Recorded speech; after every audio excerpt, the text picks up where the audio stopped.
नमस्कार दोस्तों, स्वागत है आप सभी लोगों का स्टडी ट्रायंगल पर। मैं साकिब मलिक।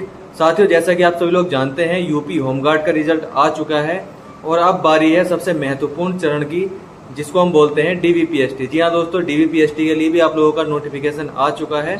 और अगर नोटिफिकेशन की बात करते हैं तो आप सभी लोगों के मन में एक सवाल है कि सर डीवीपीएसटी में वहाँ पर क्या क्या होता है और हमें कौन से डॉक्यूमेंट्स लेकर जाने चाहिए। तो दोस्तों, अगर आपका यूपी होमगार्ड का रिजल्ट में नाम आया है और आपका डीवीपीएसटी है तो आप इस वीडियो को अंत तक जरूर देखिए।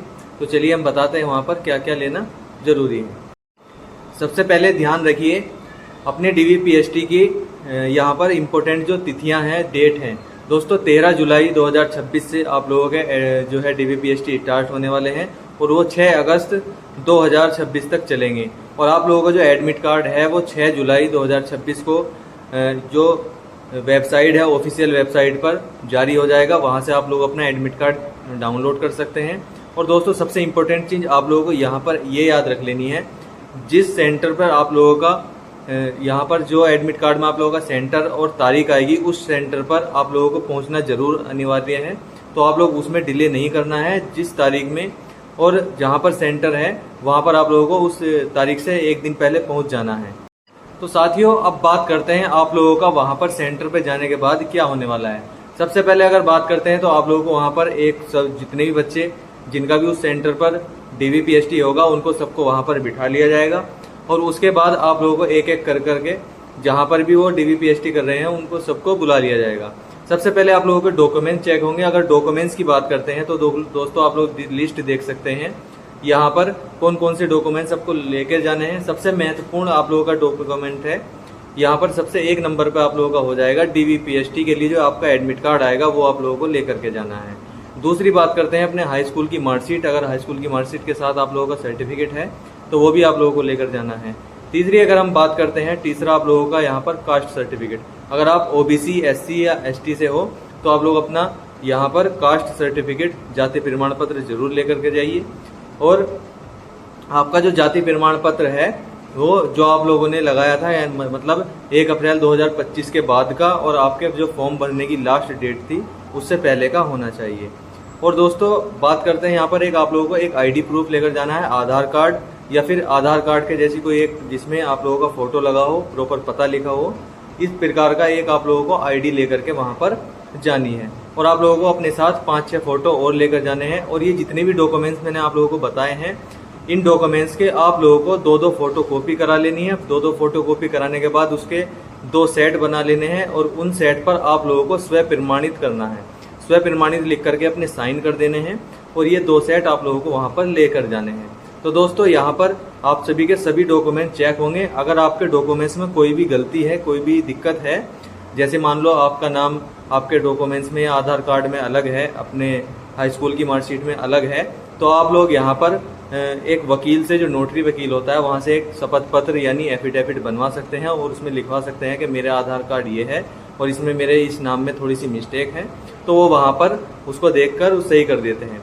ये आप लोगों को जरूर करना है। अगर आपके नाम में या किसी भी चीज़ में आप लोगों की दिक्कत है तो आप लोगों को एक शपथ पत्र बनवाकर जरूर लेकर जाना है। वरना साथियों उसके बाद आप लोगों का होगा फिजिकल टेस्ट। मतलब फिजिकल एफिशिएंसी टेस्ट नहीं है, लेकिन आप लोगों की हाइट और चेस्ट और वजन नापा जाएगा। अगर मैं बात करता हूँ हाइट की पुरुष अभ्यर्थियों के लिए, तो आप लोगों की 168 सेंटीमीटर हाइट होनी चाहिए पुरुष अभ्यर्थियों के लिए। और अगर महिलाओं की बात करते हैं तो 152 सेंटीमीटर आप लोगों की हाइट वहाँ पर नापी जाएगी।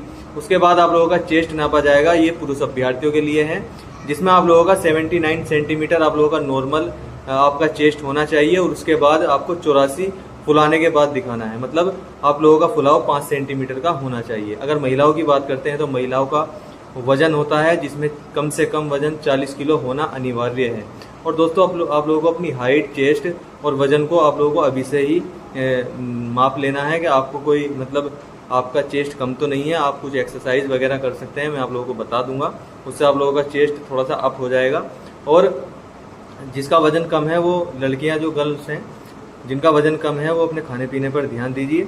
आप लोगों का 40 किलोग्राम वजन से कम नहीं होना चाहिए। 40 तो होना ही चाहिए, ये अनिवार्य है। 40 से ऊपर आपका कितना भी हो सकता है, उससे कोई प्रॉब्लम नहीं है। तो दोस्तों ये कुछ चीज़ें थी जो DVPST में होने वाली थी, जो मैंने आप लोगों को बता दिया है। DVPST होने के बाद एक सबसे इम्पोर्टेंट चीज़ आप लोगों की रनिंग होने वाली है, जिसमें अगर हम रनिंग की बात करते हैं तो रनिंग पुरुष अभ्यर्थियों के लिए 4800 मीटर मतलब 4.8 किलोमीटर आप लोगों को 28 मिनट में करनी है, और महिलाओं के लिए 2400 मीटर 16 मिनट में करनी है। दोस्तों कुछ बच्चे ऐसे होते हैं कि रेस में बहुत ज़्यादा कमज़ोर होते हैं, तो आप लोगों को अपनी रेस की तैयारी अभी से कर देनी है, क्योंकि बहुत सारी चीज़ें ऐसी होती है कि वहाँ पर अगर आप रेस में रह जाते हैं तो आप सिलेक्शन आप लोगों का मान्य नहीं होगा। तो दोस्तों आप लोग अपनी धीरे धीरे अपनी तैयारी करते रहिए, और DVPST के लिए जो भी डॉक्यूमेंट्स मैंने आपको बताए हैं आज ही अभी से उनको तैयार कर लीजिए। साथियों उम्मीद है आप लोगों को ये वीडियो पसंद आई होगी। दोस्तों अपने डॉक्यूमेंट्स को जल्दी से तैयार कर लीजिए, और आपका अगर कोई सवाल है DVPST से संबंधित आप कमेंट बॉक्स में हमसे पूछ सकते हैं। और दोस्तों जितने भी आप लोगों के साथी हैं जो जिनकी DVPST है, ये वीडियो उसको शेयर कर दीजिए। All the best. आप लोगों को लास्ट टाइम पर घबराने की ज़रूरत नहीं है, आप लोगों के साथ सब कुछ अच्छा होगा, और आपका रिजल्ट में अगर नाम आया है तो आप आगे की प्रक्रियाओं को भी ज़रूर पार कर लेंगे। जय हिंद।